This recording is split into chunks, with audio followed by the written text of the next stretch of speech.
It's very important in working with emotion to know what you're doing. So we've developed 6 principles for working with emotion, which are based on sort of evidence of how to work with emotion. And these are that we help people to be aware of emotion.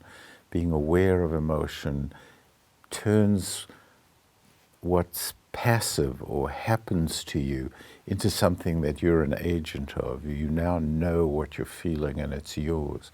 So the first principle is awareness. The second principle is expressing emotion. And expressing is not the same as awareness. Expression is where we use a chair dialogue and you express it to somebody. But for example, in marital therapy, saying to the therapist, I love my wife, is not the same as looking at your wife and saying, I love you.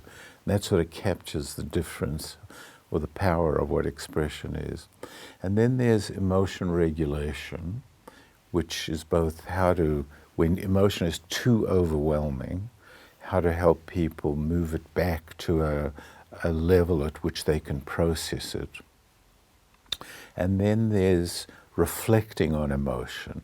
This is where insight, understanding patterns, creating new narratives occurs. This is where you reflect on your emotional experience.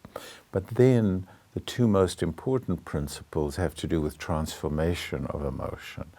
And the first one is changing emotion with emotion. And here the notion is that you can't really change an amygdala-based emotion with reason, that it's impenetrable to reason.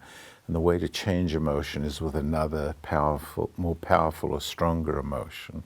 And then the final principle is the corrective emotional experience, which also involves changing emotion with emotion, but now it's emotion in the interpersonal relationship.